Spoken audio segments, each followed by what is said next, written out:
அமெரிக்க model என கூறி 700 பெண்களை ஏமாற்றிய வாலிபர் கைது.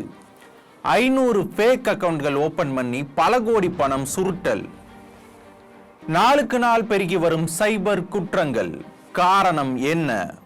புதுதில்லியை சேர்ந்த இளைஞர் தான் துஷார் சிங் பிஸ்ட். இவருக்கு வெறும் 23 வயது தான் ஆகிட்டு இருக்கு. இவர் பிபிஏ படிச்சிருக்காரு. உத்தரப்பிரதேசத்தில் இருக்கிற நொய்டால ஒரு நிறுவனத்தில் HR மேனேஜரா பணிபுரிகிறார். பாட்டில் வர்ற மாதிரி பகலினில் தூக்கம் இரவினில் ஆட்டம்னு தான் இவர் இருந்திருக்காரு. என்னடா அது இப்படி சொல்றமேன்னு பாக்குறீங்களா? ஆமாங்க, என்ன அவர் பண்ணியிருக்காரு அப்படின்னா, தன்னை ஒரு அமெரிக்கா மாடலா அவர் காட்டியிருக்காரு. அதே நேரத்தில் அவர்கிட்ட ஒரு சர்வதேச எண்ணும் அவர் வாங்கி வைத்திருக்காரு, அதாவது அமெரிக்க எண்.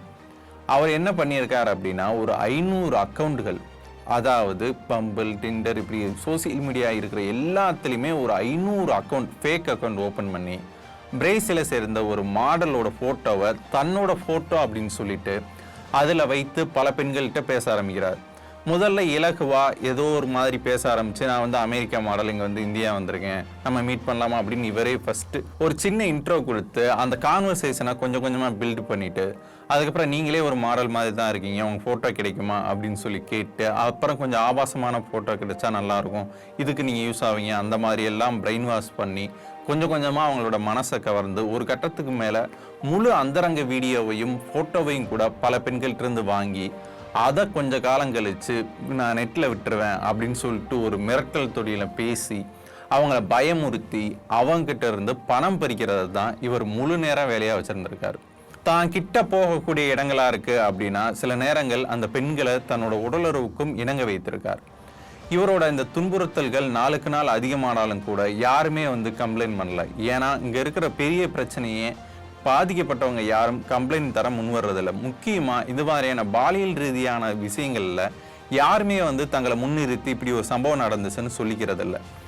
எதனால் அப்படின்னா, அது தன்னோட குடும்பத்துக்கும் தனக்குமே ஒரு மிகப்பெரிய அவமானம், அது காலத்தால் ஒரு அழிக்க முடியாத சூடாக இருந்துக்கிட்டே இருக்கும் அப்படின்ற பயந்தான் அதுக்கு காரணம். ஆனால் இதெல்லாம் தாண்டி புதுதில்லி பல்கலைக்கழகத்தில் 2ஆம் ஆண்டு படிக்கக்கூடிய ஒரு மாணவி இப்படி எனக்கு ஒரு துன்புறுத்தல் இருந்துக்கிட்டே இருக்குது அப்படின்னு சொல்லிட்டு கம்ப்ளைண்ட் பண்ணுறாங்க. அதுக்கப்புறமா காவல்துறை ஒரு நீண்ட நெடிய விசாரணைக்கு பிறகு தான் இந்த துஷார் சிங் பிஸ்ட்டை கைது பண்ணியிருக்காங்க.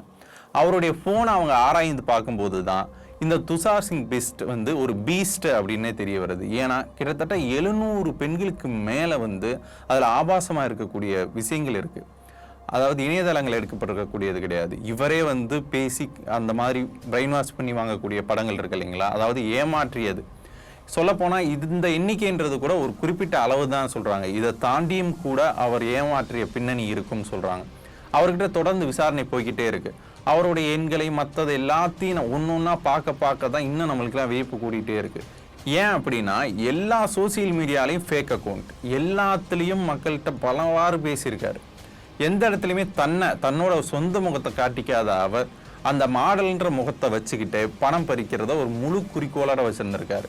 நம்ம படங்கள் தான் மனிதர்களை கெடுக்கிறதா சில நேரம் சொல்றது உண்டு. ஆனால் சில நேரம் படங்கள் நமக்கு விழிப்புணர்வு தர விதமாக கூட இருக்கும். அந்த மாதிரி தான் திருட்டு பயிலை 2 இது போன்ற படங்கள்லாம் வந்தது. ஆனால் நம்ம என்ன நினச்சிக்கிறோன்னா, இப்போ இல்லாத ஒரு விஷயத்தை அவங்க காட்டுறாங்களோ ஒரு புனைவோன்னு நம்ம நினச்சிக்கிறோம். அப்படி கிடையாது. சினிமாவை பொறுத்த வரைக்கும் எப்போதும் வருங்காலத்தையே அவங்க ப்ரெடிக்ட் பண்ணி இல்லை ஏற்கனவே எங்கோ நடந்ததை கொண்டு வரதுனால சில நேரம் அது சுவாரஸ்யம் கூட்டுறதுக்காக சில விஷயங்களை எடுத்துப்பாங்களே தவிர முற்றிலும் அது பொய்ன்னு நம்ம எல்லாத்தையும் புறக்கணித்து விட முடியாது. அப்படின்றதுக்கு தான் இது மாதிரியான அந்த துஷார் சிங் கேஸ்லாம் நம்மளுக்கு ஒரு முன்மாதிரி காட்சிகளாக இருக்குது. இதுக்கு எப்போ தான் விடிவு காலம் வரும் அப்படின்னா, சோசியல் மீடியாவை அளவோடு பயன்படுத்தணும். அதே நேரத்தில் தேவையற்றவங்க, மிகவும் அறிமுகம் இல்லாதவங்க கிட்ட பேசுகிறதே ரொம்ப கவனமாக பேசணும். அதை தாண்டி இந்த ஆபாசமானதோ இல்லை இந்த இணைய காதல்கள் தவிர்க்கப்பட வேண்டும். இந்த இணைய காதல்களாக இருக்கட்டும், இணைய காமங்களாக இருக்கட்டும், இரண்டுமே மயக்கத்தன்மை உடையவை. நமக்கு என்ன நடக்குது ஏது நடக்குதுன்னு நம்ம புரிஞ்சுக்கிறதுக்கு முன்னாடியே இது இரண்டுமே நம்மளுக்கு பிரச்சனைகளை உள்ள இழுத்து கொடுத்துரும்.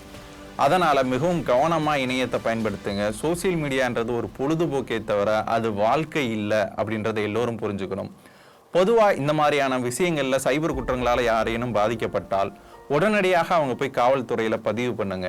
நாம் பாதிக்கப்படுற மாதிரி இன்னொருத்தவங்களும் பாதிக்கப்பட்டுருவாங்க அப்படின்றத புரிஞ்சுக்கிட்டு உடனடியாக நீங்கள் காவல்துறையில் பதிவு பண்ணீங்க அப்படின்னா இது மாதிரியான குற்றங்கள் இது மாதிரி பன்மடங்காக பெருகாமல் சிறிய முளையிலேயே கிள்ளி எறியப்படும்.